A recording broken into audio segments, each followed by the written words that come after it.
Give thanks to Satoshi for magic internet money.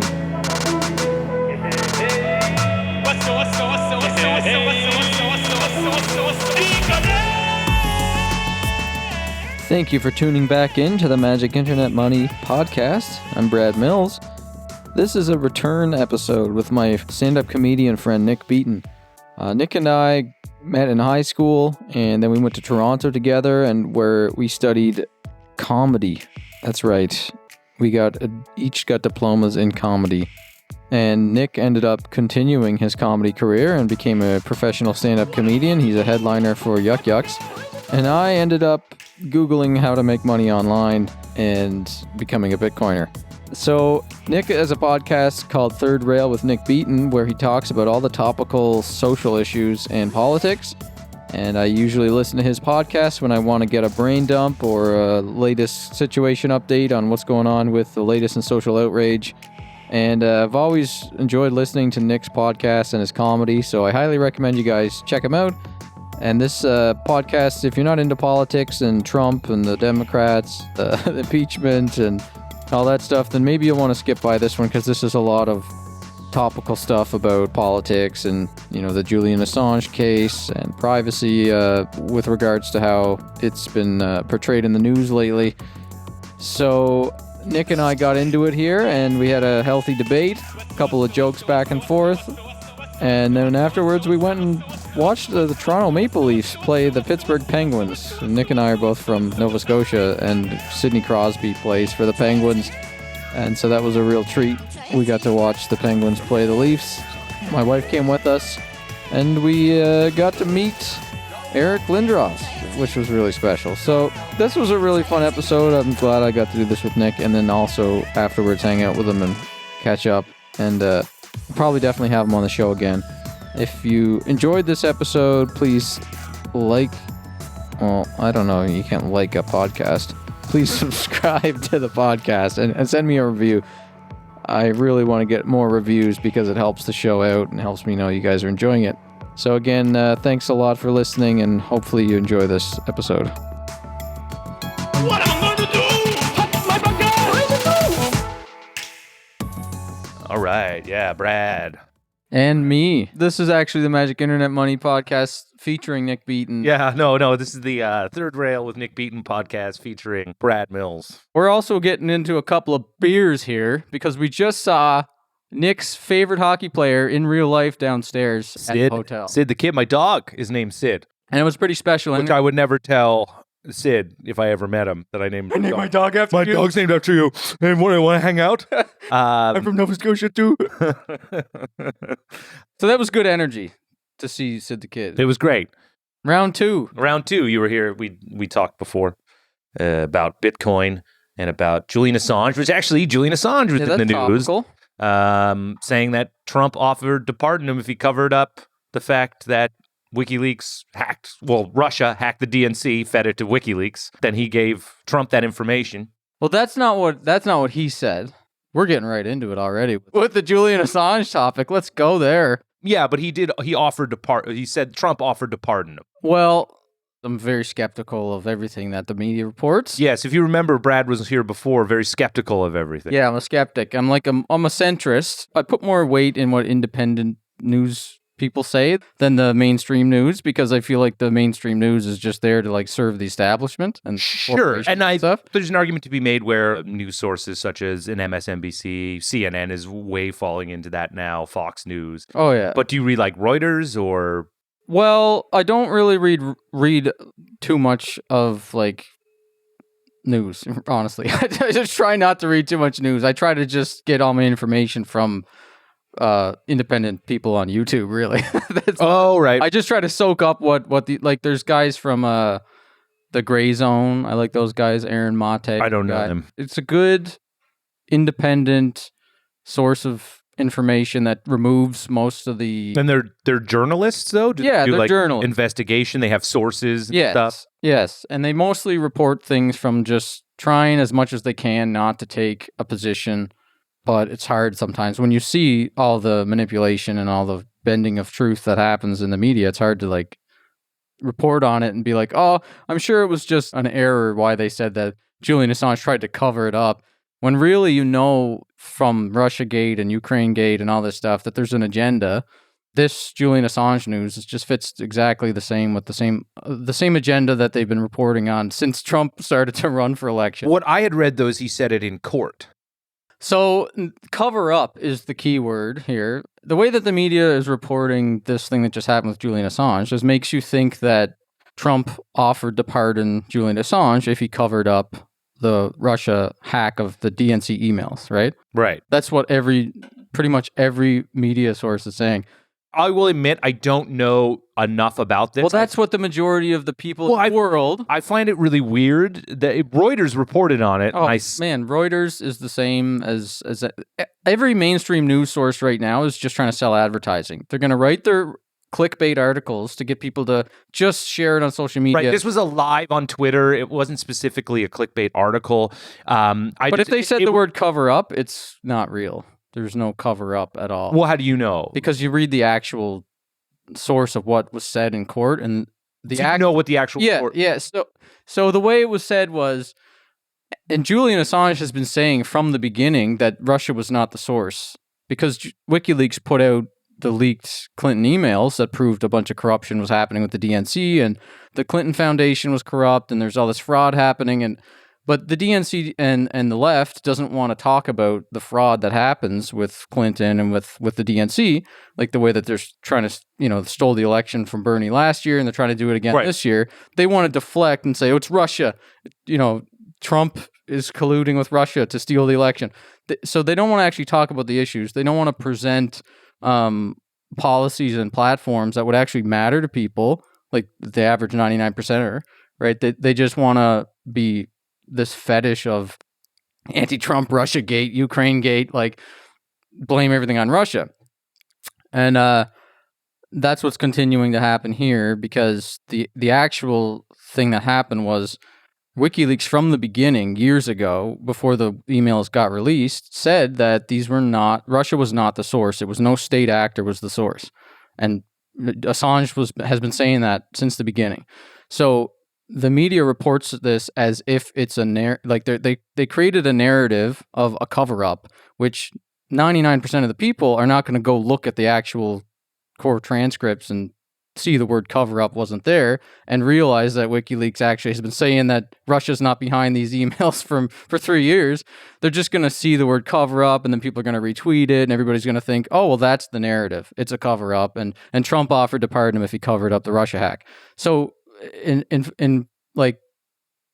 firstly, it wasn't that. All that was the sequence of events that happened was this congressman went to go speak independently to Julian Assange, right? And he said, if you can provide proof, we know you've been saying that this has been not a Russia source, that these emails were not hacked by Russia and given to WikiLeaks from Russia. If you can provide proof, then I can talk to Trump and we can try to see about getting you a pardon if you provide that evidence. So the big difference here is it wasn't Trump sent this guy there, and even still, we know Trump said it like on stage during one of his rallies, like, I encourage everybody to go hack his emails. So it's not really that shock. The key part here is this congressperson went independently. Yeah, he went on a fact-finding mission. Air quotes, because okay, fine. Maybe he did go independently. Maybe he was sent by Trump. It's just like how Tulsi Gabbard went to go... Why do you call her Gabbard? Tulsi Gabbard? It's Tulsi Gabbard. Oh, whatever. I don't know how to say it. Okay. Tulsi Gabbard. Yeah. I was like, who is he talking about? Tulsi Gabbard. Well, that's how I've heard it said anyway. Tulsi Gabbard sounds right. Yeah. He went to Syria on a fact-finding mission. Sure. Totally independent. Congress people do that all the time. They can do that. They do that. That is part of their job, is to do that. But so it could have been independent. It could have been something that, he's for lack of a better term,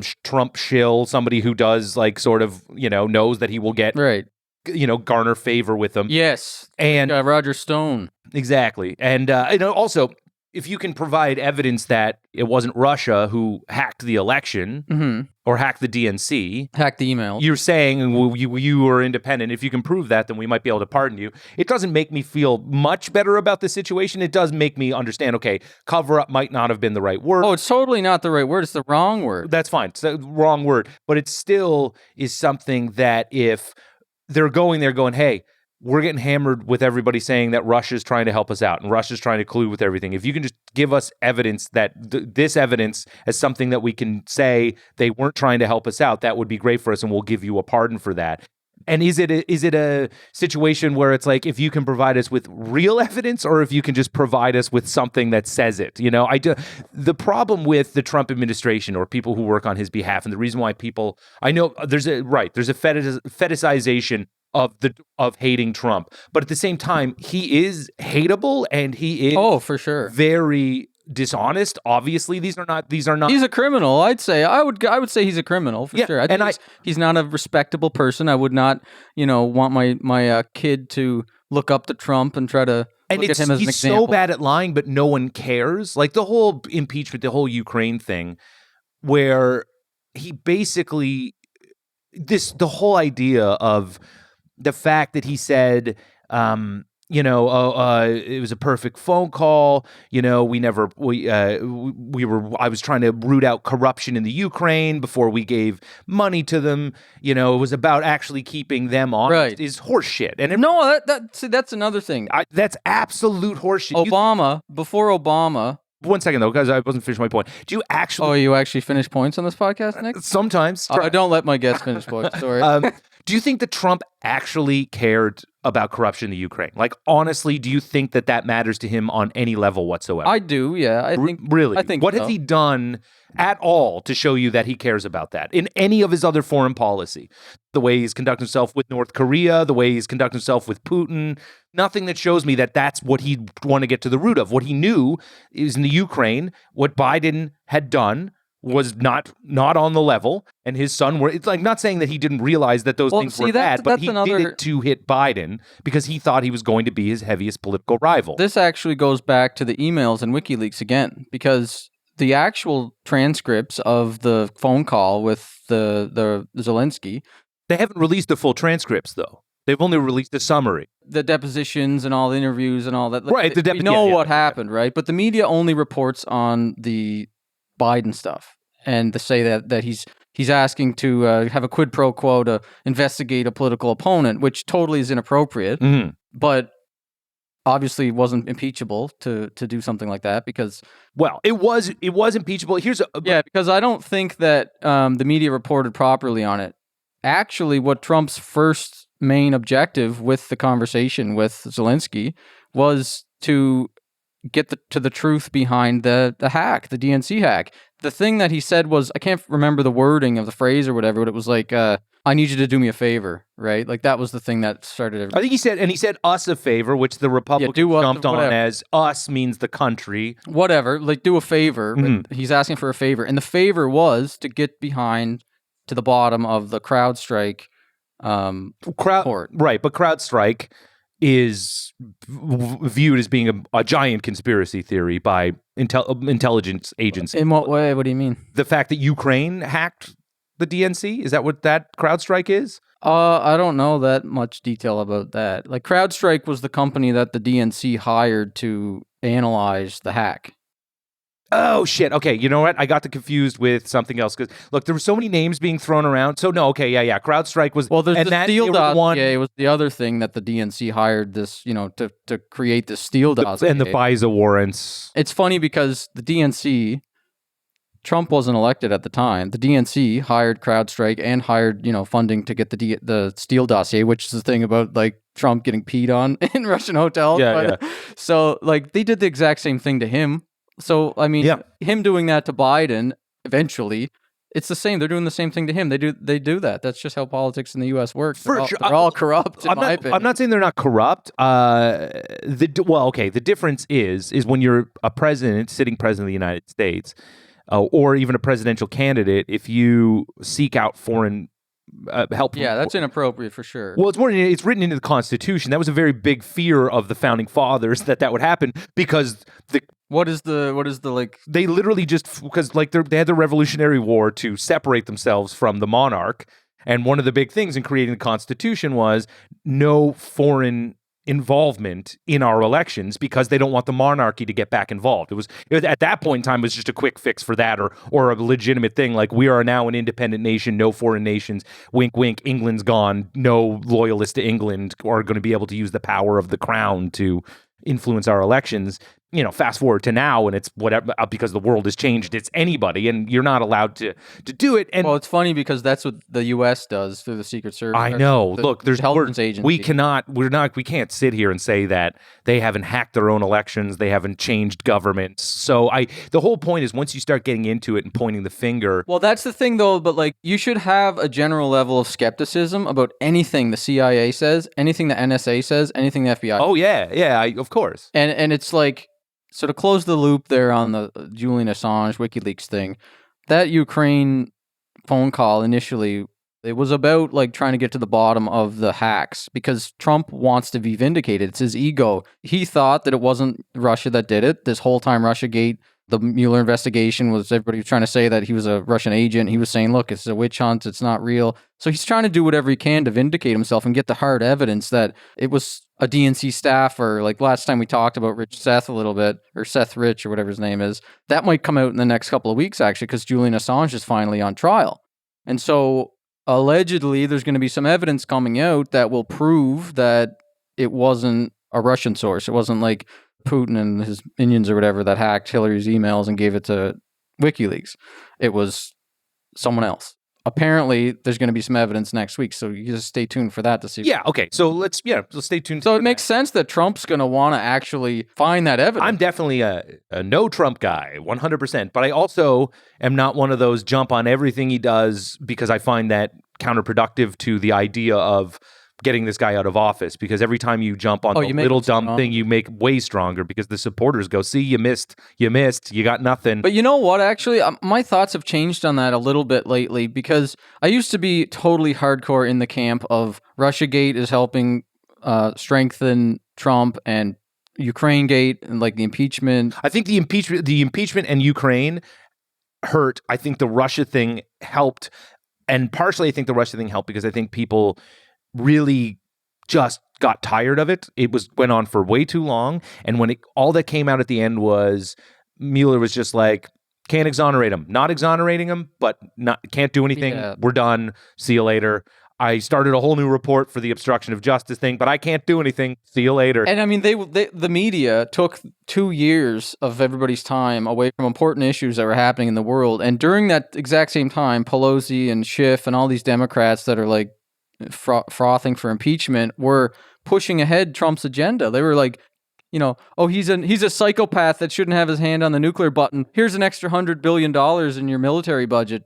And like Pelosi specifically didn't want to impeach for the longest time. Yeah, she was totally against. She was like, we can't do this for nothing. But then the Ukraine, I do think she stood, but I believe that she did feel that was a legitimate thing to do. And I don't think, man. I specifically, think they could have went after him for so many more other real crimes and like war crimes and like abuses of power. There's different things. I think the thing that really fucked him on this was the fact that phone call is not perfect. He does mention Biden on the phone call, even though he mentions CrowdStrike as well. Right? Yeah, he's like talking to Giuliani. Yeah. That's Giuliani, not only just sending him in the first place as your personal lawyer to go over and handle foreign affairs. And he was so fooling Giuliani during the election. It's so funny that Giuliani wants to be part of that shit. Of course he does. He's a bootlicker. Look at what's his name? Steve Bannon.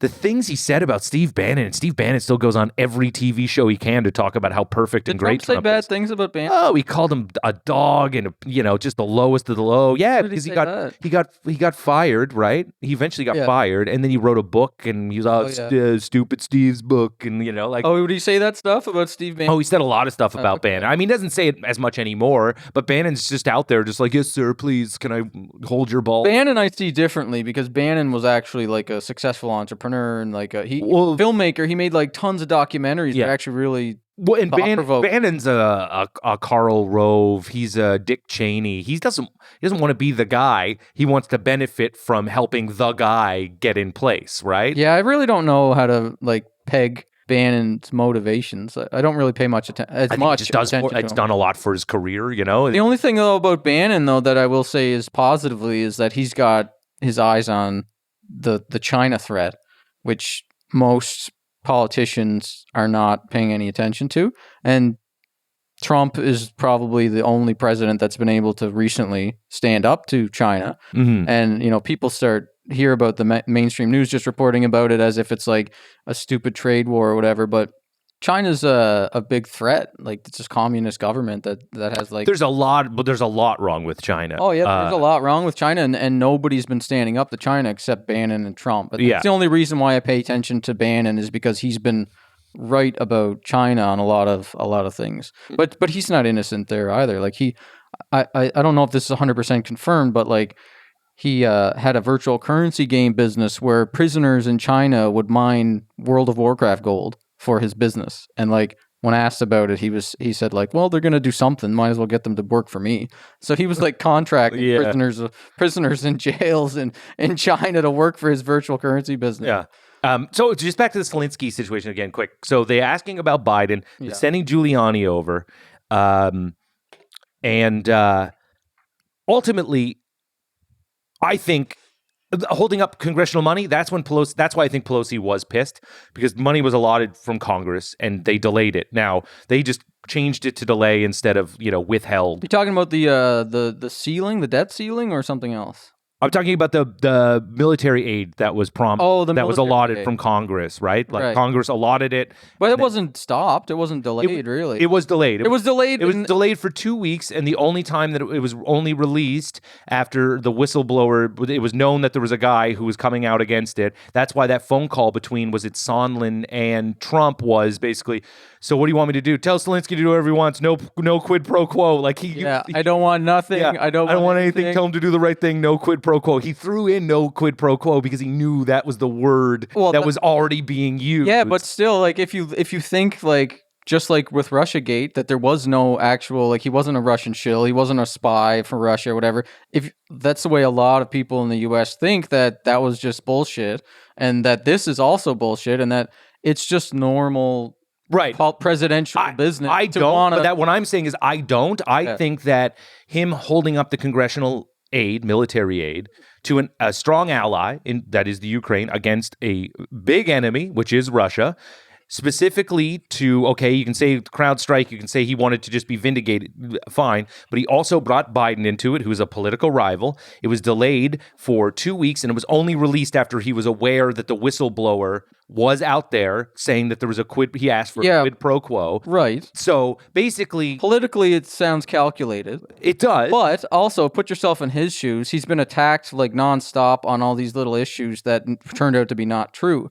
Like, he's been... But this is true, and only stopped being true as soon as he found out about it. But not really, because the whistleblower was actually a CIA agent, which isn't a real whistleblower. Whistleblowers like Julian Assange or Bradley Manning, or like one of these people that work for NSA or CIA. It's Chelsea Manning. Sorry, everybody out there. Didn't mean that. The cardinal sin. But they blow the whistle, and then their lives are in danger, and then they have to like go to Russia or go to some other country where they're like fleeing the U.S. Right. This is like the whistleblower is a guy listening to the phone call who was supposed. But he wasn't actually listening to the phone call. He overheard a conversation from other people. So it's a CIA agent who was like staffed to work in the White House. He overheard the conversation between the ambassador and somebody talking about what they thought Trump said. He didn't actually The evidence that I saw so far showed that he didn't actually see any phone call. He didn't actually have a script or anything. They overheard this conversation. People think Trump is doing this, so I'm going to go blow. No, because that was no. Because the whistle. Okay, look, maybe I am wrong in this, and I have to look this up. But it was Sondland. Some of these names I'm going to screw up. I know there's Sondland, Vindman. Overheard a conversation on the phone. The whistleblower didn't testify. He actually heard the phone. He heard the call. He was listening in because some of these calls are monitored by people to make sure things are on the level, or they just do it for security purposes. And then he went to his higher up to say, this is what I heard. See, that to me sounds kind of suspect. Like, the CIA should not be spying on the president and then sending a fake whistleblower in to say, oh, we're going to blow the whistle on what we heard. And then he goes back to work for the CIA. To me, that sounds like more deep state stuff than it does sound like that. Right, but I don't want to get into the. I really deep don't state think stuff. I don't think the whistleblower actually heard. But who the hell am I to know? Right, this is what really. This is what I had read. Now, again, exactly. The problem is when you get too skeptical of the media, you can't really believe, and that's when you get too deep in the conspiracy. But if you just look at the facts of it all, there was no delay, and yes, Obama was skeptical. No. The facts is there was there was no there was a delay, but there was no meaningful. Right, but again, my point is the only reason why the delay stopped was because somebody said, and the whistle possibly without using the word whistleblower anymore. Let's just. But yes, because Trump got tipped off that there was going to be a whistleblower. Well, no, 2 days. It was 2 days after the. 2 days after it became known that there was shit going on, like when the first initial reports, which is what was released through the media, but so God knows when he got wind of it, but probably around that time, right? The fact that we have a problem with this. We feel like you were asking for a quid pro quo, and that's when what's his name called him and said, "But what do you want Zelensky to do?" And then Zelensky said, and then Trump said, "No quid pro quo. I want nothing." And they released the money right at that time. Yeah, but listen, this is just to me and to most people in the U.S. that hear this story. I'm not in the U.S., but to most people that are independently thinking and not swallowing everything that the media is saying. You hear this story and you're like, okay. I independently think as well, Brad. well, you're more, I'm not just swallowing what the media. No, but you put yourself in the shit, right? Because you got a podcast on this, you got to cover all this, right? So you're gonna be unconsciously exposed to this narratives that. Well, I read, but the thing is, dude, I read the news. I listen to independent podcasts as well. In a day, I'll listen to Ben Shapiro's the New podcast. York Times Daily. No, go fuck yourself, Mr. I know the truth. Put a tinfoil hat on, has a goddamn anti-coronavirus suit in his fucking hotel room I'm glad in case it breaks out. Yeah, I'm glad. You're gonna get fucking stopped with that shit because they think you're gonna go spray radiation over Times Square. No, look, man, I'm skeptical. That's what I take in different news sources. Look, okay.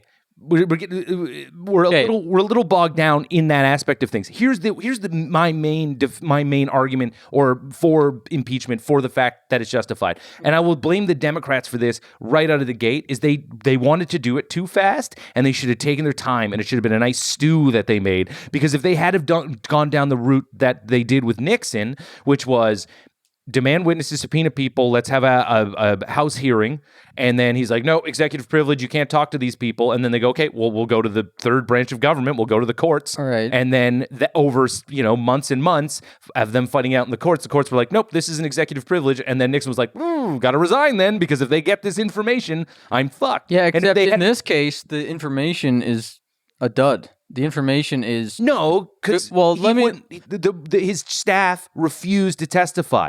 If Mulvaney and Bolton had been allowed to testify instead of ignoring subpoenas and carrying water for him, at least it would have maybe it would have been a dud. Maybe it would have done nothing. The fact that they fought it every step of the way leads me to believe that they were hiding something. But and if they don't want to come across as if they're hiding something, then expose yourself. To me, this sounds like, and to most people, I think, it sounds like semantics over legalities of constitutional law and stuff like that doesn't impact people's lives. People care more. Okay, so it's that's not a good excuse. Yeah, it is, because no, it's not. If there's laws that are broken by somebody and somebody's but every president breaks laws. Every president does this stuff. And if you have a special counsel that can look at every single text message and phone number that you've dialed and every email you've ever sent, there's going to be crimes found. Everybody breaks the law 4 or 5 times a day. There's so many laws right now. Not to say that I don't know, man. That just seems so. But listen, what Trump unnecessarily glib about the situation. No, but what Trump does, I think, is aspects of what he does is criminal, and I think he's not a great president. But I think you asked me earlier, what do I think his motivations are? Do I think he really cared about corruption in Ukraine? Well, I think he does care about the brand of America, and I think he does care about winning, and he does care about his, whether it's manipulation or not, he cares about America, with the America First thing, the trade negotiations. Sure, I don't even care. So in that scenario, nothing to me. But in that scenario, if you're that guy and you know that Ukraine has been going through a lot of corruption, and you know that, you don't think that they were. Here's the thing: Biden is corrupt as well. So stand there. We can stand on that together. Admit that. But the guy he did get fired was notoriously corrupt. Like everybody in that country wanted him out. Other countries also were trying to get that prosecutor out because they wanted him gone. So the problem. Yeah, and didn't Obama actually stop funding right before the election? Well, no, because Biden straight up said, you want that $1 billion? We're not going to give it to you till you fire this guy. So he literally did the same thing. That was the thing that Trump that was what Trump was referencing in the phone call eventually. Yeah. But the first thing he was talking about was the hack, the DNC email hack. He wanted to know if Ukraine had any evidence that proved Russia was behind it or wasn't behind it, or validated or invalidated that CrowdStrike report that the DNC had hired to, get Trump to do negative political things to Trump, which is what they accuse him of doing to Biden. And yes, Biden and his son are both doing the same exact thing in Ukraine, which is hilarious. But the fact that they could have went after Trump on other things that I think are more impactful to people's lives, like civil liberties violations and spying on the public and drone striking people unconstitutionally all over the world. But the thing is, and I get where this makes your point for you, the the corruption and the hypocrisy is to do that would be to going after themselves. Exactly. To go after Pelosi and Schiff and all those people who are paid by Raytheon. Obama big droned everybody. Everybody's kept up the wiretaps. Everybody's... Yeah, it's a surveillance state. They need to go after him on that, but they won't go after him on that because that's independent thinking. That's more progressive independence, I guess, which is like Bernie Sanders type of line of thought. Right. And look, and that's why they've been against him since Hillary. Since 2016, they know that he's anti-establishment and that he will make changes that will help the people more than they'll help the or at least try. I don't know what he'll get. Yeah, done. He probably won't the way that Trump. And dude, I think every one of those guys gets sat down. I'm sure this is it's almost a cliche thing, but they're like, I'm going to do this and we're going to do that, and then you get they sit you down the first day and they go, but here's what we're up against. Yeah, and just so totally I think Sanders might actually have the balls to stand up to that though. To be I don't care. This is we got balls are down to his knees and they're like, no. He's 70, 80 years 78, old. Dude. Let's get into the Democrats in a second. I just want to make this last point. That's the thing. So look, I'm not saying I do think that it was impeachable based on what I know, but what I will say is the Democrats dropped the ball on it. They literally could have just been we're subpoenaing. That's a weird word to say. We want to hear from Mulvaney. Have another beer, Nick. We want to hear from Mulvaney. We want to hear from Bolton. Yeah. And we're going to subpoena them. And then it's no, we're not. Well, what would they have even said though? Because here's the thing. I don't know what they would have said. Would have loved to hear it. And they had direct contact with Trump, right? The whole idea was the Republicans' case was, this is hearsay. There's nothing substantial. We're not hearing from anybody in the room. Yeah. And these guys would have been great to hear from in the room. Now, the Democrats messed it up because they wanted to do it quick. And then they got to the Senate and they tried to play this moral game with the Republicans where they're like, we should vote to get more witnesses. And they're like, no, you're supposed to make your case in the House. We're not going to make your case for you. Okay, but you put yourself in the shoes of those guys, right? Look at for Michael Flynn as an example. He got railroaded basically. He got screwed because he went to he pled guilty. He was one of the guys in the indictment scandal with Russiagate. One of the guys that got, I don't know if he got jail time or not, but he's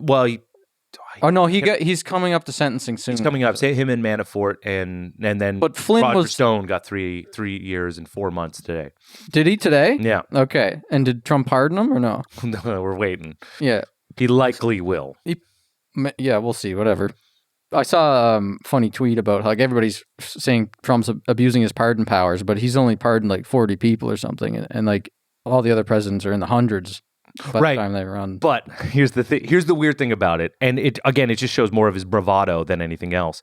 Is he is pardoning some questionable people? Yeah, which they have all done. That Navy SEAL guy that was torturing people. Yeah, and well, if you pardon Roger Stone, that's a direct ugh, banana republic level corruption. Yeah, but the thing that Roger Stone went to jail for was not anything really seriously related to Russia. It was that he was lying to the FBI and he lied to Congress and witness tampering. He was a liar. It wasn't like, he was actually working for Russia. And witness tampering. Witness tampering about the WikiLeaks thing. He pretended that he had a WikiLeaks source and he tried to insert himself in the situation and make himself more important to get bigger speaking fees or whatever the hell Roger. Yeah. He's like I don't know how to describe.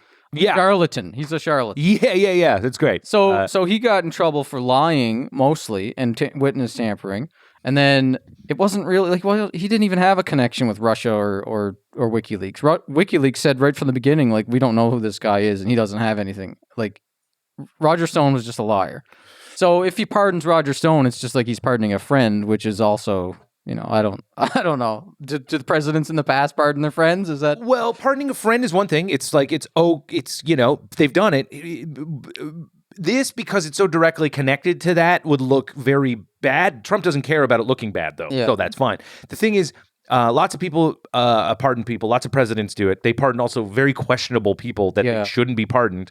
They also do it, though, late in their second term when they're not running for re-election. Right. They do it very quietly. It's hush-hush. And to Obama's credit, Obama had the most amount of pardons, I think. But most of Obama's pardons were non-violent criminals that were just locked up for stupid reasons. At the end of his term, he let a bunch. Yeah, exactly. At the end of your term, you write a blank check on some of those pardons. You're like, let's free a bunch of people, let's get them out. Things that I think are invalid.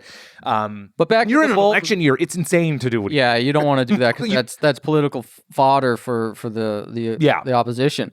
But to put yourself in their shoes about what happened with Flynn, Obama basically at the end of his presidency said Russia hacked the election and imposed a bunch of strict sanctions on Russia.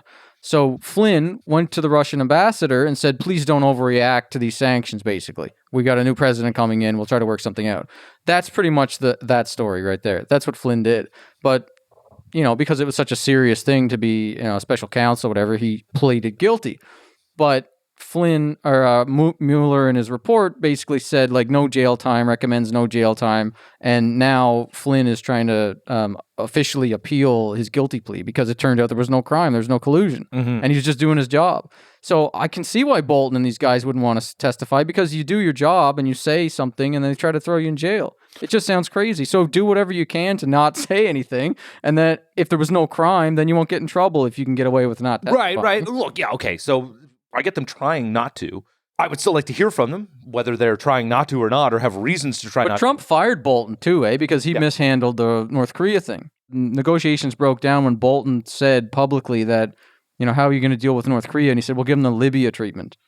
And that Libya treatment was basically sign a bunch of agreements and stop your weapons program and then we'll bomb and then you kill you and your grandkids. And Bolton and him to get along for a while. Bolton's a huge war hawk, and so there's a lot of different reasons. I thought that was good that Trump got rid of him. I don't like Bolton, so I'm not going to defend him. I'm not fine with that. But my main thing is I don't care. I don't want to hear. I just want to hear from a guy who heard from the guy. If the whole thing was, well, that's what Sondland's testimony was all about. I heard from this guy who assumed that I said this to this guy. Well, okay, I didn't find it as bad as that, but I know that it was still not a direct. It was hearsay. But that's the thing.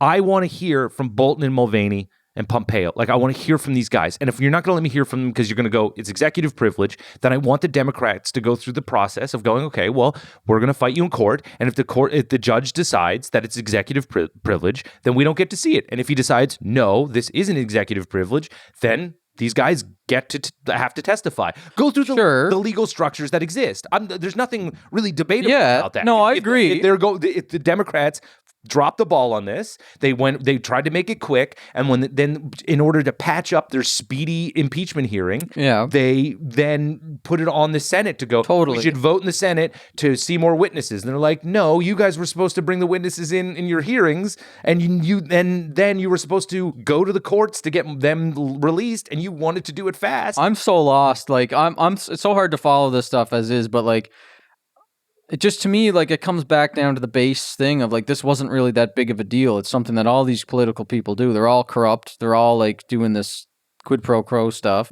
And I think there's real serious things that you can get change on and like set a precedent, like try to impeach him on, you know, like using his hotels for dignitaries and charging the taxpayers and stuff like that shit. Like where he's like doing real financial crimes and doing war crimes. Yeah, the thing is like that's what they all do. Yeah. So they won't go after him for that. Well, and that stuff also it just blends in with all the stuff that he does. And I think this one they really thought like quid pro quo, that is hammered out. This is a thing. It's a foreign government. He says Biden in the phone call. We got him. And then they just mishandled it and screwed it up. And I don't think that it just comes down to corruption, like run-of-the-mill corruption. I do think it stands to a bit more than that, but I also agree that these, like every politician does do. Most of these establishment politicians, isn't Nancy Pelosi worth like $20 or $50 million? Worth a lot, crazy? yeah. I mean, look, like how do you make that much money as the Speaker of the House? Well, you know? you do private speaking engagements. Exactly. Shit, right? Yeah. So they're all like working for the health companies and the war companies. Now. Let's talk about this Democratic field of goddamn losers. Right. Like, who's your favorite Democrat? Tulsi Gabbard is my favorite. Is she even still in the race though? Because they don't report about her. Yeah, Tulsi Gabbard's still in there. They don't let her on the debate stage. Oh no, wait a second. Tulsi Gabbard's not. I know Andrew Yang's Amy Klobuchar. Oh yeah, because she's one of the. Yeah, she's still in there. I like Tulsi Gabbard, straight shooter. I like her like anti-war policies. That's just one of my things. Is like I'm pro freedom, pro privacy, pro freedom of speech. Against the mainstream news narratives for sure. Like I think everything the CIA and the NSA and the FBI says is suspect, and I feel like most of the people on both sides of the political parties are in bed with like the military industrial complex and the health companies, insurance companies, and all that. And so what guys like Ron Paul said in 2008 and 12 spoke to me, and so what Tulsi says, it sounds like it makes a lot of sense to me. And you know, Bernie, you gotta like. Yeah, but I think Tulsi's not really in the actual like a legitimate running for, at least with the Democrats anyway. Because she's one of the ones. Yeah, that they minimize her presence. They don't let her on the debate stage, and same with Yang. But like they I like Andrew Yang. Yang. That was my guy. I like him. Yeah, I like him. First of all, he's funny. He's actually like genuinely a funny guy. He's like, he had charisma. He's a charming guy. I really, I think as far as a tech guy, just understands what the future is. He's a smart dude. And people don't get it. Like, he's like literally the person being like, there's none of this matters in 20 years. Like, there's going to be no jobs for all the stuff you're fighting for to like get the middle class or like make that grow and get people back to, it's going to be gone anyway if we don't do this thing that I'm saying. So, and also I saw him, like, he wasn't afraid to go on anybody's show or podcast. I saw long form interviews with him where he'd go on with a conservative person and bounce ideas back and forth with them. And I respected he was good. that. So I liked him. I mean, Biden's an idiot. Just get him. Well, first they basically said you're gone now. He's like dropped. Did they? Well, I mean they. Well, he performed poorly in Iowa, North Carolina, because he's got like a stronger holding with African Americans, and he thinks that'll be the one that I get. Is that real though, or is that just what they like try to say in the news? I think he polls that way. Yeah, but they also polled Trump at no chance of winning in 2016. I don't believe any of these stupid. They didn't. polls. No, the polls before 2016 gave him a 30% chance or 33% chance of winning versus a 70 or 60 something. I think it was even lower at most of the race. It was lower. But the polls that I had heard and were talked about afterwards by reputable people, like Sam Harris was talking about it, who's a very like right. But the mainstream wouldn't report those polls, so they'd report. No, those polls were reported. Like these polls, dude. Like when I remember watching the coverage, I remember the narrative that there's no chance he's going to win. Hillary has it in the bag. Right. Trump is an evil madman. The media took the poll at being 30% and went, 30 to 70%. Right, okay. And they don't realize odds, because anybody who plays odds goes, actually a 30% chance comes up quite a bit. Yeah. Right? And that's all it is they were like 30 to 70. Well, that's not even close to 50-50, where it's like, no, that 1 in 3 times that means he wins. I always seem to see like the polls don't ever meet up with the exit polls. Well, okay, that's the other thing too, is the polls that were taken before still gave him this 1 in 3 chance. The exit polls, I'm sure, were even closer to him winning. Right. And the thing is, I mean, he didn't win the popular vote. He just won the electoral college, which is that's where people will go, no, he did lose. He just won because of this system. So that's what I was going to say earlier. I never finished my thought, but the reason why I think that maybe he's going to lose, because I used to think that Russiagate, Ukrainegate, all these like reaching narratives that the media is trying to push on him is going to end up backfiring and make him win. And I used to think that for sure, but then I realized that only about 40% of the people came out and voted.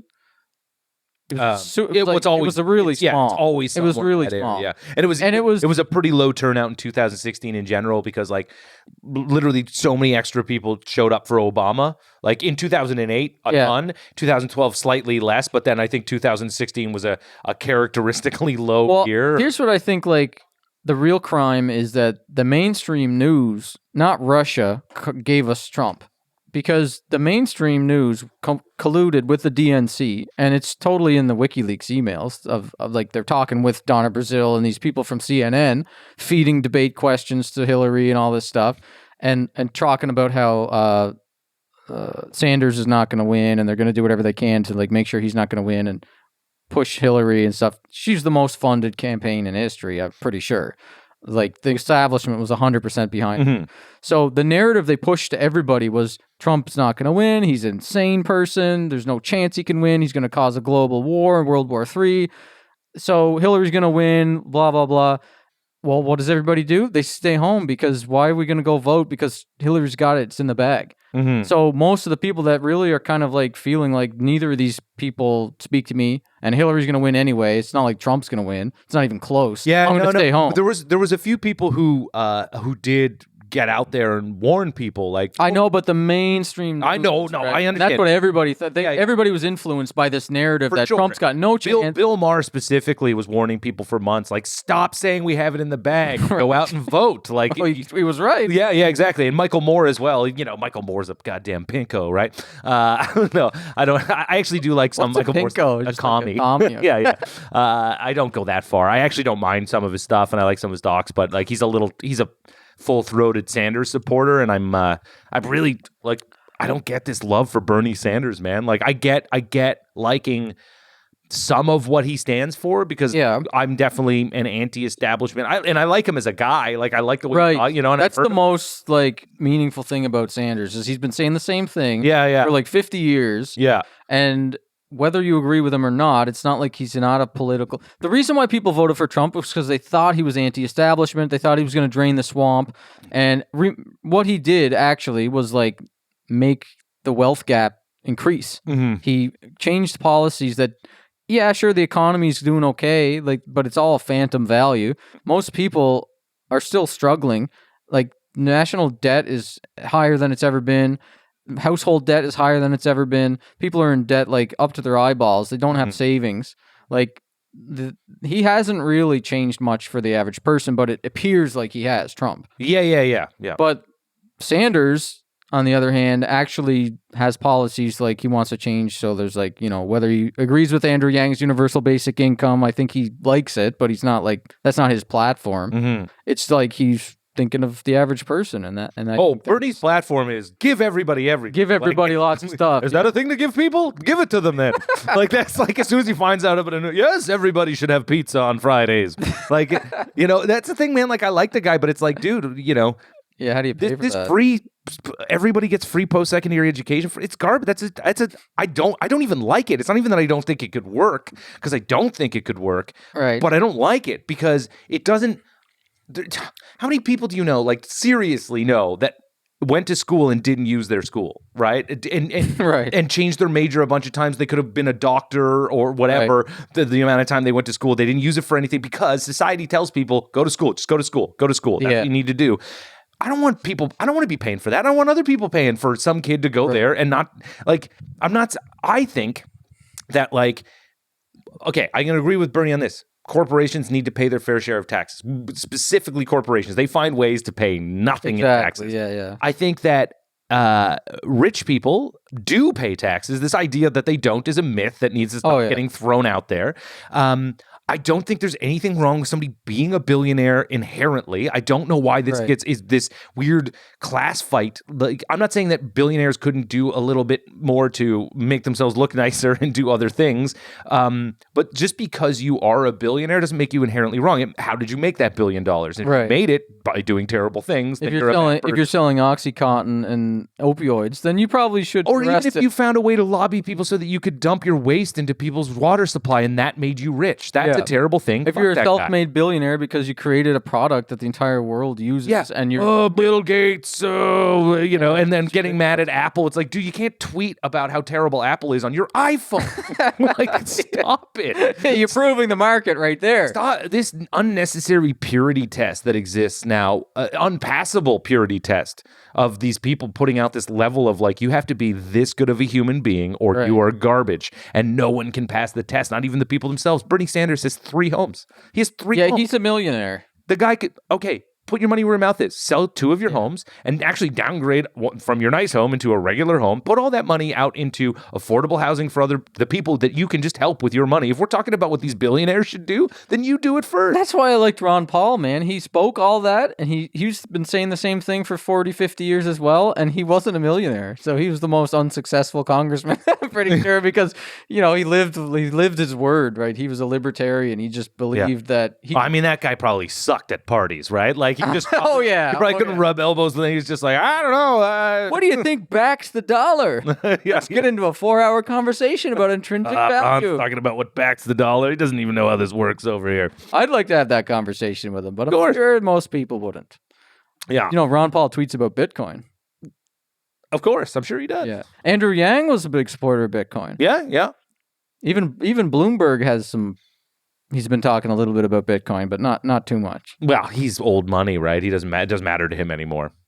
Yeah, he's talking about regulations. Like, we got to have better regulations, which is true. The regulations for cryptocurrency is just, it's untenable right now. Okay. It's hard to want to spend Bitcoin when you're going to be charged capital gains tax. If you want to go buy a coffee, you're going to have to do an accounting calculation on how much capital gains tax do I have to pay for this coffee. So it's just kind of silly. There's a lot of dumb things being applied to cryptocurrency and Bitcoin right now. And Trump's actually negative on Bitcoin.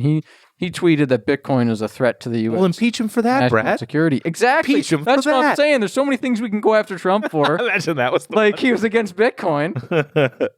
No, Trump definitely says stupid things, and he's incendiary and but I take devil's advocate on there because I feel like it's like a pill to give people that you should question everything the CIA, FBI, NSA, MSNBC, CNN, all these companies say, and all these corporations and whatever. Question it all and really look at it from, it's all the same party really. The DNC and the Republicans are they're pretty much donated by the same people, same companies. They donate to both parties. Mm-hmm. So whether it's a Republican or Democrat, they have favorable laws written for them. And what's fun about it now is all of them have become so partisan, so that you can watch CNN or MSNBC, and then you can watch Fox News, right? Oh, it's a different world. And you watch their narrative, and you watch their a Sean Hannity narrative, and it's almost about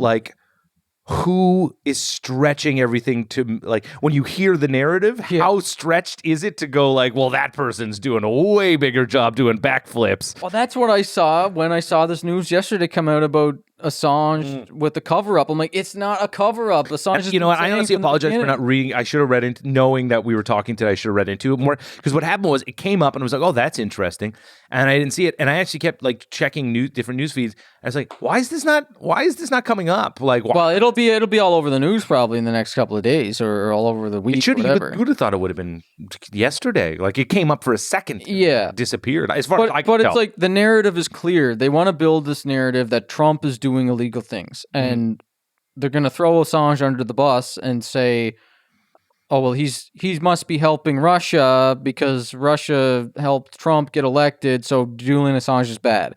When really it was we all should owe a lot of gratitude for Julian Assange for giving up his life basically for releasing this crazy information about all the insane things and torture programs and all the stuff that the U.S. was doing. And he released bad stuff on Trump too. He released bad stuff on Republicans and like bad stuff on Putin. Like nobody likes WikiLeaks right now that's in power. Like the billionaire class does not like him. So it makes sense that they're going to like want to slander Julian Assange when really he's fighting for freedom of speech, freedom of information. And like, we should all be thankful for him. And like, I was more thankful for him at one point in time. Well, that's because he got mixed in with this Russiagate thing and everybody started associating him with like helping Putin defeat, elect Trump. And that like everybody turned on him at that point. Right. Which was totally unfair. Right. Well, that's the way that they propagandize, and it's effective. I'll look into it more because there were prominent people who came out and basically said that Julian Assange did work as a propagandist for. Yeah, because they want to push this narrative. Right. But without saying that, because I don't know how true that it's just pushing the narrative versus some of the facts that. He's released information on Russia. He's released information on like even the country where he was Ecuador, I think it was, where he was staying. He released information on them, and then they gave him away, basically. Well, they gave him away also because he was like skateboarding in the hallways, and it was a. Oh yeah, he was a bad roommate. He was a pig. Do you hear about that though? Like, I think you told me about it last time. Skateboarding in the hallways. Because I guess this was around the last time we talked. He was kicked out around then. Yeah, he was skateboarding in the hallways and just dirty. Apparently, like didn't bathe a lot and just left shit all over the. Yeah, but it was because it was because he released corruption stuff on Ecuador, and like they didn't like that, so they were like, "All right, since he's a bad roommate, we'll kick him out." Yeah, but I don't think that's why they kicked him out. I think that was just, but I believe that story because I'm like, why even release that? Like, because it wasn't. They were like, we're kicking him out because he's dirty. So to wrap up that other thing about the election. Because they tricked everybody into thinking Hillary was going to win, they made everybody believe it, and then most people don't want to vote anyway, so they're thinking like, why am I going to go out and vote? Hillary's going to win for sure. So all the rabid Trump supporters outnumbered the rabid Hillary supporters, and the majority of people are actually the ones that stayed home. So now we've seen 4 years of Trump, and people for the most part don't like Trump. I don't like Trump. You don't like Trump. Most people don't like Trump. Right. But most people also think Russiagate was bullshit and Ukrainegate was bullshit and impeachment was bullshit. Well, most people think that, but I think the fact that they don't like Trump more is going to incentivize people to come out and vote for someone else, even if it's Bernie. I think most people think Russiagate was bullshit. I do think that the overwhelming majority of people were tired of that. I think it's still like the Ukraine. I think it's like 50-50. Well, yeah, and sure. And I think more people did want to hear from witnesses. Like I think that was an overwhelming poll. I'd say that's like the 1% of like political pundits and watchers and reporters and stuff. Maybe because I mean I'm pretty into this stuff. Whenever I can, I read a little bit about it and I follow it. I never even knew that part of it. Knew what part? That there was what you said about Bolton and like the testimonies were delayed and all this stuff. I just pretty much tuned out after after I heard about after I saw the ambassador speak and talk about how it was all just hearsay and how the whistleblower was a CIA agent who went back to work for the CIA afterwards and he didn't even hear it. Like after I heard about all that, I was like, "Where's your bombshell evidence? It's all just hearsay." And after that, I was just checked out of it. Well, I was like, I knew it wasn't. I listened to the hearing, so I listened to the testimony and the questions. Yeah, and so you were really into it. Super into it. Yeah. I had because I listened to it on CNN, but I listened to like just the live hearings without the punditry involved or anything. Yeah. So I just heard the hearings, and so I was into it, and I thought the Democrats were. Honestly, I thought the Democrats made a better case than the Republicans. The Republicans were just stalwart enough. We knew when it got to the Senate, nothing was going to happen. But because the Republicans' main defense was this whole thing is ridiculous, and it's like that's not a good counter argument. If somebody's like, we think he did these things, and these are our witnesses that are testifying that he did these things, you can't go, well, this is ridiculous. This is stupid. Well, clearly you can. Well, they did it. Well, yeah, I know, but I'm saying to me that argument is bad, and to me made. Well, there was a better argument for it. The better argument I heard was that. This is a precedent that you don't want to set because then any president in the future will be partisanly impeached because of any little thing that they say. Right. And you know what? That is going to happen. And if President Sanders gets caught on a phone call with I guess Venezuela because he's a commie. I love just calling people. Yeah, he's in a red bastard. Yeah, he's calling Venezuela and is like, get me some dirt on Donald Trump Jr., my potential person I'm going to run against in 2024. Yeah, I'd be like, or we're not giving. But you know what? I'd be like, you know what? Yeah, fuck that guy. I don't think he would say.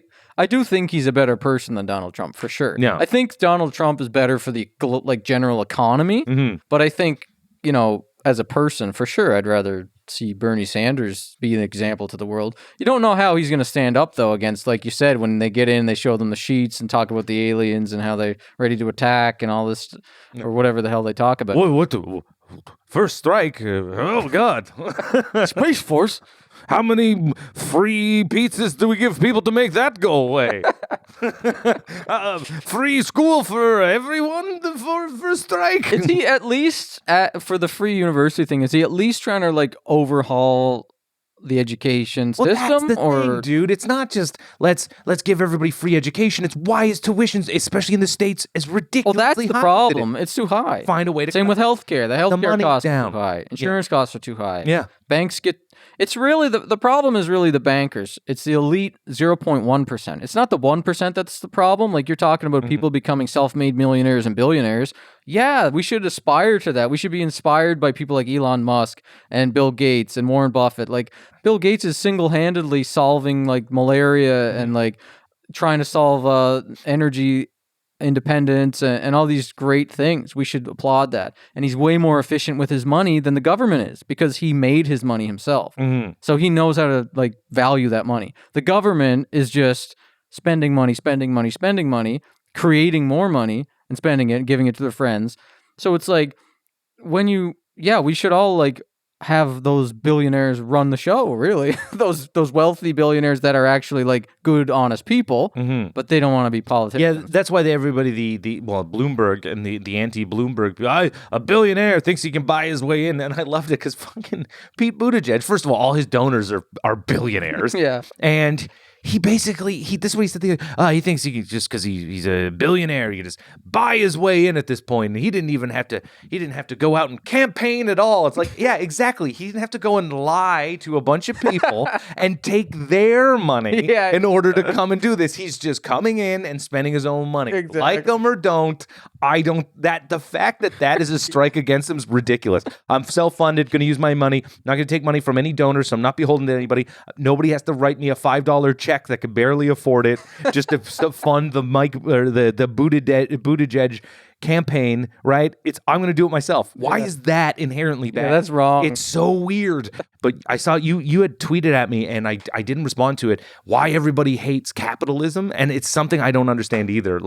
This weird movement towards hard socialism. Yeah. I'm like, dude, why? Who wants that? I want things like university, cut down the prices, right. Healthcare affordable for people, social safety nets for certain people. There should be some social programs that help out within a society. But no, man, not this full on just that guy has more, he should give it to us.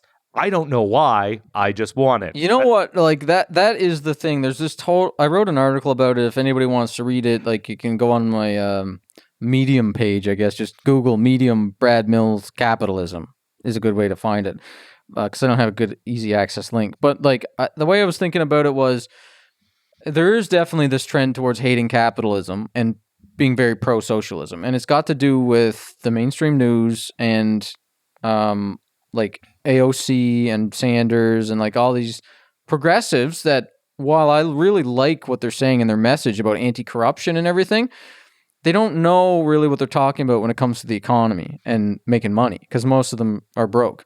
So, when it comes to making money, you want to have regulations, but you want to have a free market so that someone who's got the motivation to go and start a business that provides value to the world can make money. And you do want to have a social safety net for certain people who are got mental problems or given a shit lot in life. But really, it's just it's a symptom because we don't really have capitalism in America or even in Canada, really. It's a counterfeit capitalism because the government hands out contracts and the government is involved in all these businesses where they create value for their friends, I guess, or corporations where none should exist in the first place.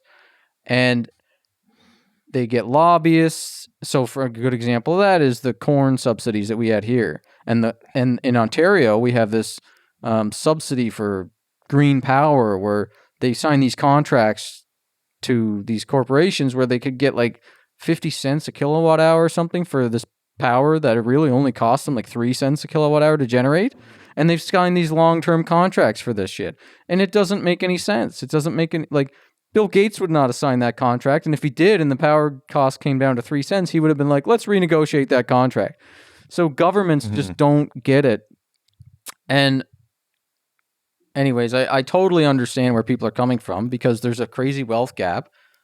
It's never been this nuts. And the Gini coefficient, they call it, is the inequality, the wealth inequality measurement. And it's just getting worse and worse and worse because Trump's tax cuts helped people all over the board, but for the most part, it helped corporations and billionaires.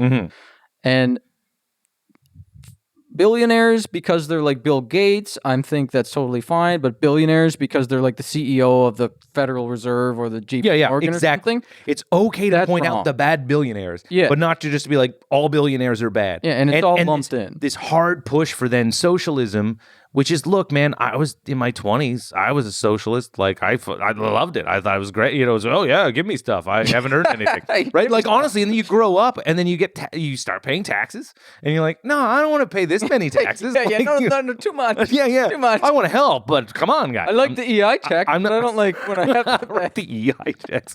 But no, man, you know what I mean, right? So it's like, also, I love it. I just wish that somebody's like, go up against an AOC or a Bernie Sanders and just be like, I'm right now going to pull down a board of the list of things capitalism has done. And now here's a list of things socialism has done. It's just bread lines versus like literally every vaccine that we have. Just, well, obviously there's other reasons why vaccine, but every technological advancement, like the way the world works now in where we live, people have to step back and thank free market capitalism. It's just, we do need regulations at points, and we need ways for corporations to pay their fair share of taxes, and you know, that money to be allocated for the right things. It's not just, hey, we tax them, that's good. It's to put that money into things that we know work, and don't be worried. And they're so wasteful. Exactly. Don't be worried about somebody saying, when you criticize a program like welfare, you know, that could have legitimate criticisms, and be like, actually, the way we're doing it doesn't work, and we need to do this. And then, well, that's racist, right? Yeah, exactly. Like, is shutting things down just, well, no, the numbers, though, they bear out that. Yeah. You know? The drug laws are racist. Like, putting 5% of the minorities in the U.S. in jail for nonviolent drug crimes and, you know, promoting that is racist. Like, that's for sure racist. But yeah, trying to fix that is not racist. No. But there's such a shift in social media, especially, that it's almost like I'm almost afraid to say like that I'm an entrepreneur, like sometimes now, because there's such a backlash against capitalism and pro-socialism, because people are mixing the real root cause of like the cancer in our society for economically and everything is because the bankers create the money, and they create so much of it. And they have the ability, a legal printing license to print money. So when you deposit money in your bank, like $1,000, they have the legal ability to loan your money to someone else. Yeah. $900 of it. And they just keep doing that, and it multiplies. And so banks can just print money, and when they screw up and they take too much risks like they did in 2008 with the mortgage crisis, they get bailed out by the government. So when you make money off the back of the entire generation of people, like, that's immoral. And there should not be taking money and profits out of banking, I think, would make more sense. But then, you know, that for sure, I'm 100% on board with that. But people are so financially illiterate, and like, especially even the leaders like AOC and stuff, like they can't even differentiate between that. I hear Bernie Sanders talk, and even though I really like the guy, he doesn't even know what he's talking about when it comes down to the nuts and bolts of like capitalism and like how banks work. And if they actually did what he said he was going to do and what AOC wants to do with the Green New Deal, it would collapse the global economy for sure. Oh yeah, no, the Green New Deal's insane, and I'm like, we don't have time to get into this because it's like getting so close. I gotta use the washroom. We should shut this down. Right. But the Green New Deal, and I'm a climate change guy. Believe it's happening. Really, maybe more so than you do, or think more needs to be done. I'm just less of an alarmist about it. I think we got to do something. I've slowly become less of an alarmist, still bordering on the alarmist aspect. But the Green New Deal is insane. It just can't be done. No, you can't impossible. Shut down the economy because. And you can't. Here's the thing you can't say. And look, I'm left and believe in climate change, and I can't say, yeah, but it doesn't. We could literally, North America could shut down all its airports tomorrow, shut down all its industry, do all that, which would be catastrophic. Shut down the economy, and it would put a minute dent in what's happening in the world because the two biggest polluters are China, India, and they're not going to do it.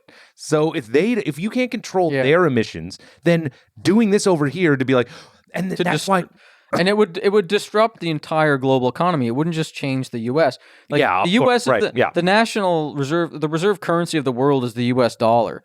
And if the U.S. started to treat like the reserve currency of the world as like a piggy bank, just to make its own, like revamp the entire like fleet of airlines and airports and traffic and roads and like just to make America 100% better. The rest of the world actually uses the US dollar. So they're going to look at that and be like, we're getting this shaft here. Like they're getting all this new stuff and they're getting all this new technology and all their citizens are getting universal basic income and we're using their dollar to settle our oil and to do all of our trades. No way. And they would just immediately stop using the US dollar and use like the petrodollar from Saudi Arabia or like the Chinese, Russian gold-backed dollar or something, and that would disrupt the U.S. economy. So all this stuff is so intermingled. The Kuwaiti dollar, whatever it is, the highest currency in the world, right? Bitcoin. Well, Bitcoin is of course $10,000 for one Bitcoin. Yeah, right. Yeah. I forgot. I know you're right. But you know what I mean by like, you know. Yeah. but anyways, I do. You're talking to an old school guy here. I read the paper on the A train here, on the way your to first the mill. Bitcoin. No, I'm not. $100 of Bitcoin. Rise Wallet. This podcast is now sponsored by Rise Wallet. RiseWallet.com. Get your first Bitcoins. Here, actually take it. No, I'm not going to take your Bitcoin because you're going to give this to somebody else. No, I was just kidding earlier. Nick asked about it. And I was like, well, because it looked like a gift certificate to Bitcoin, like exactly like a Netflix or whatever thing. And I was like, what is this? So that's $100 a Bitcoin, Nick. I'm not going to take your. You are going to take it because last time we spoke on your podcast, Bitcoin was like $5,000, and I was trying to get you to get some, and you didn't get any. Yeah, it would have been double by now because it's up to 10,000. So this time, I don't want to see Bitcoin at $1 million a Bitcoin in 10 years. $1 million? Do you think it's going to go that high? I do, yeah. In 10 years, I think Bitcoin's going to be like a competitor to the global reserve. So this is 1/100th of a Bitcoin. No, that's $100 of Bitcoin. Yeah, that's what I mean. So it's a. Oh yeah, actually, it's because it's $10,000. Yeah, 1/100th. Man. You're good at math. Yeah, I'm not bad. Yeah, I took calculus. I can't. I can do it for basic shit like that. Yeah, so it's 1/100th of a Bitcoin, and you can have 1,000,000th of a Bitcoin. I am literally going to send every dollar of this to Sierra Leone to fund child soldiers. Oh, lovely. I just wanted to. I wanted because I know we're going to end now, and I wanted to end on that. Of course, I'm not going to do that. All right. Everyone should go and Google how to get Bitcoin because when Bernie Sanders gets elected and implements all these changes, it's going to be great for everyone for a little bit, but then the economy's going to crash, and you're going to want Bitcoin. Yeah. All right. This is fun, man. Good chat. Thanks for listening to the Magic Internet Money with Nick Beaton. All right.